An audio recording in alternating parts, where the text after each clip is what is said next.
ఈరోజు జరిగిన సంఘటన ప్రతి ఒక్కరూ కూడా ఆలోచించాల్సిన విషయం. రాజకీయ వ్యవస్థలో సహజంగా ఒక రాజకీయ పార్టీ అధ్యక్షుడు పర్యటించినప్పుడు స్థానికంగా ఉన్న సమస్య పైన అవగాహన తెచ్చుకొని రైతులకి మేలు చేసే విధంగా వ్యవహరించాలి తప్ప మనం ఎవరో ఊహించని విధంగా కష్టపడి పంట పండించిన ఆ సరుకుని రోడ్డు పైన పోసేసి దానిపైనే వీళ్ళు కార్లు తోలుకుంటూ పోతున్నారంటే అంతకన్నా దుర్మార్గం ఏముంటుందో ఆలోచించాలి. మొన్న ఒక కుటుంబాన్ని పరామర్శించడానికి వెళ్ళినప్పుడు మనుషులను తొక్కేశారు. ఈరోజు రైతులను పరామర్శించడానికి వెళ్ళినప్పుడు కష్టపడి పండించిన ఆ తోటపరి మామిడికాయల్ని కావాలని ఇప్పుడే వచ్చిన సమాచారం ఏంటంటే దేవేంద్ర అనే ఒక అడ్వకేట్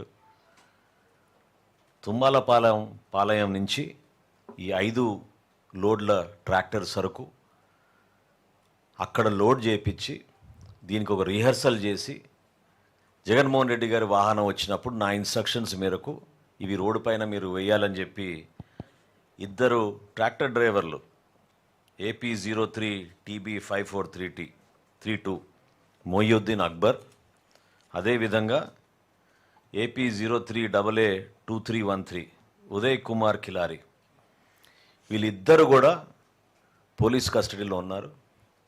వాళ్ళు ఒప్పుకున్నారు. ఈ విధంగా ట్రయల్ రన్గా ప్రిపేర్ అయ్యి ఈ దేవేంద్ర అనే ఒక అడ్వకేట్ వైఎస్ఆర్సిపి సింపథైజర్ ఇతను ఆ మామిడికాయల్ని ఆ ఊరు కూడా కాదు పొరుగు ఊరు నుంచి తుమ్మలపాలెం అనే ఊరు నుంచి సేకరించి ఆ సరుకును అక్కడ తీసుకొచ్చి ఆ డ్రోన్ ఫుటేజ్ చూస్తే మీరే ఆశ్చర్యపోతారు.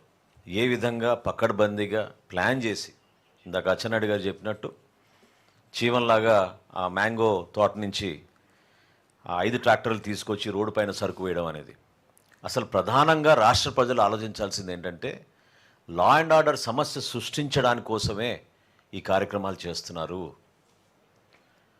భయభ్రాంతులు చేయడానికి, రాష్ట్రంలో ఇటువంటి పరిస్థితి నెలకొంది, లా అండ్ ఆర్డర్ సమస్య ఉందని చూపించడానికి కోసం విశ్వ ప్రయత్నం చేస్తున్నారు. ఇంత భారీ స్థాయిలో ప్రజలు మమ్మల్ని ఎన్నుకొని కూటమి ప్రభుత్వానికి విజయం అందించింది ఒక మంచి పరిపాలన అందించడానికి, సమర్థమైన నాయకత్వంతో ఏ సమస్య వచ్చినా కూడా దాని గురించి పరిష్కారం కోసం అందరికన్నా ముందే రియాక్ట్ అయ్యి మంత్రులు అందరం గౌరవ ముఖ్యమంత్రి గారి ఆధ్వర్యంలో రైతుకి ఎక్కడ కూడా కష్టం ఉండకూడదనే ఆలోచనతో ఎప్పటికప్పుడు ముందుకెళ్తున్నాం. ఈరోజు పోలీస్ అధికారుల పైన కూడా ఏ విధంగా రెచ్చగొట్టి మాట్లాడారో మీరు చూస్తారు ఇప్పుడు వీడియోలో.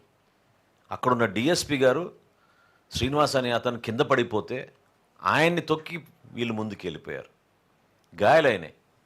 ఆంధ్రజ్యోతి ఫోటోగ్రాఫర్ని ఏ విధంగా వీళ్ళు ప్లాన్గా ట్రాక్టర్లు తీసుకొచ్చి ప్రిపేర్ అయ్యారో ఆ ఫోటోలు తీస్తుంటే అతని పైన దాడి చేశారు. కేవలం రెచ్చగొట్టడానికే కాలు తీసేస్తాం, చేయి తీసేస్తాం. అసలు ఆ భాష వింటుంటే రాజకీయ వ్యవస్థలో మనందరం కూడా తలదించుకునే విధంగా వ్యవహరిస్తున్నారు.